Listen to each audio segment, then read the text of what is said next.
Hello mga idol! Good morning, good morning! Dito ako para ipaalala sa inyo guys, yung mga scammer ngayon, ang dami. Alam niyo ba yung mga platform ngayon? Investment. Ang daming na biktima guys. Yung Sis Sport.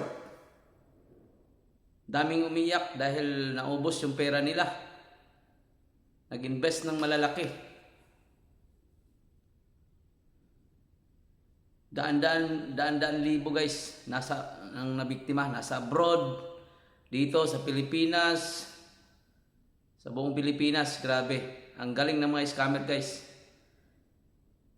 Si Hi Lily ang kanilang manager. Yun yung nagpakilalang manager ngayon. Tapos hindi na recover yung mga pera, daan-daang libo. Siguro bilyon ang nakuha nila. Dahil sa scammer na yan. Kawawa yung mga mahihirap guys. Kawawa yung mga mahihirap na nabiktima ng mga scammer ng mga hayop ng scammer na yan. Andyan lang yan sa mga palipaligid. Sa yung mga platform na mga pinapasa nilang link. Huwag kayong maniwala guys. Scam po lahat yan. Ngayon lang bago. 2025, ang daming nabiktima ng mga tao. Sa Pilipinas man o sa ibang bansa, nadadali nila. Dahil lang sa link na yan, C-Sport. Yung product nila ay mga gym. Yan, Mexico nakalagay, Mexico. Basta lahat ng bansa mayroon. Germany. Yan, mag-invest ka sa mga nila. Mag-buy ka sa kanila ng product na yan, malaki ang balik. Yun lang, nasilaw tayo sa mga balik ng pera na hindi naman talaga dapat na paniwalaan. Libo-libo ang nabiktima. Siguro naman makita naman yan sa mga transaksyon sa GCash at saka Pimaya Kung gaano kalaki ang kanilang nanakaw na pera sa mga tao. Pinaghirapan ng taong bayan yun. Pinaghirapan ng mga kawawa naman yung mga nangungutang ng pera para i-invest. Hindi na naibalik sa kanila guys. Nag-iiyakan na sa GC. Di ba alam ng mga ng mga gobyerno natin na ganito. Mayroon pang natitirang gantong scam. Sana matugunan to, Kasi kawawa yung mga nangutang pa sa 5-6 para i-invest ng ganong kalaking pera. Tapos bigla na lang nawala. Naglaho ang C-Sport.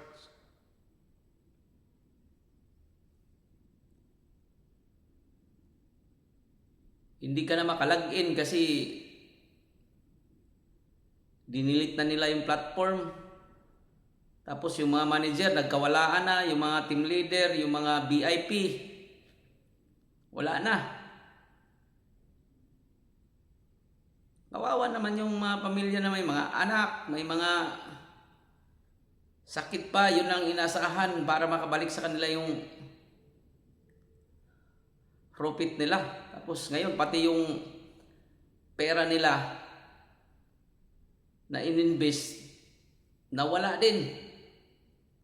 Kumbaga, double kill ang nangyari sa kanila Inutang, invest, tapos ninakaw lang. ng C-Sports. Tapos yung mga manager, wala na, deleted na yung mga account nila. Yung mga VIP. Diba? Yung mga nang-recruit dyan, nang-recruit ng wala namang kasalanan yung mga nang-recruit kasi tiwala din naman sila. Ayun, pati sila biktima ng mga scammer na to. Malupit.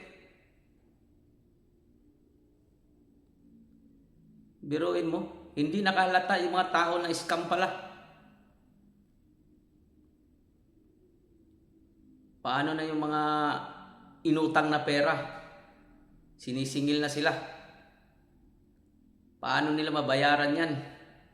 Dahil yun lang inaasahan nila eh. Ngayon, ano ang tugon ng gobyerno nitong mga scammer na to?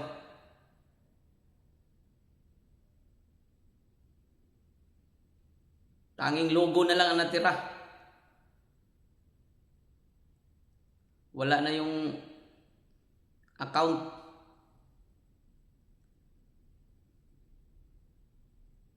Deleted na lahat. Pwede naman kayo yung mga nabiktima. Sama-sama kayo magreklamo. Paabot nyo kay Raffy Tulfo.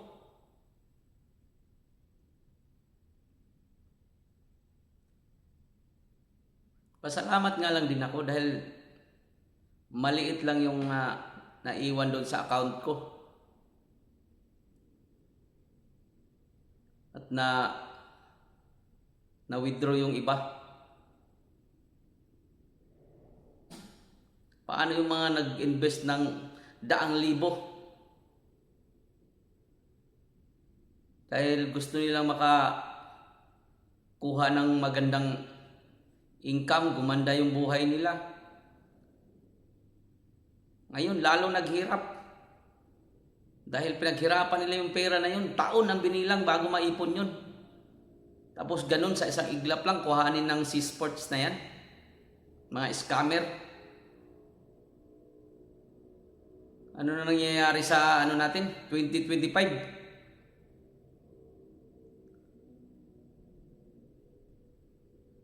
Grabe na nangyari. Lahat. Nangyari na ang mga kaguluhan dito.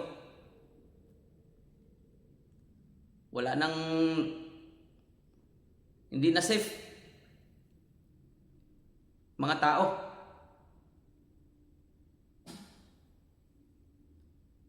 Guys, paalala guys, huwag na kayo sumali sa mga link na yan. Huwag na kayong maghangad ng malaking income.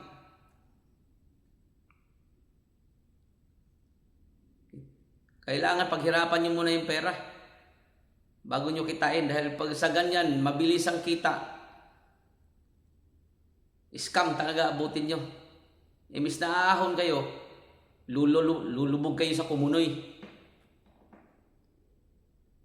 Di na mangyari yung ganyan. Di na maibalik yung pera na ninakaw nila sa atin.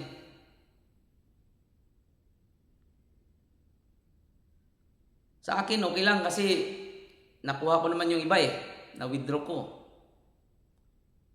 Kayo, na nandyan pa, na problema dahil pambili na sana ng gatas yun, pambayad na sa school.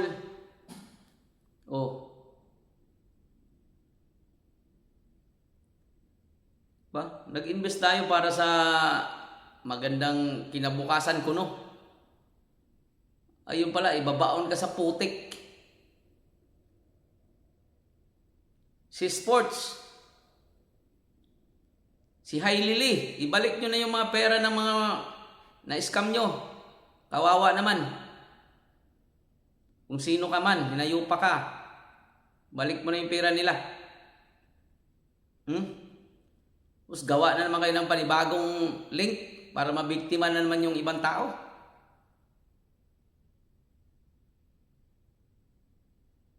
Mga lintik talaga. Kawawa naman yung mga tao na ninakawan nyo.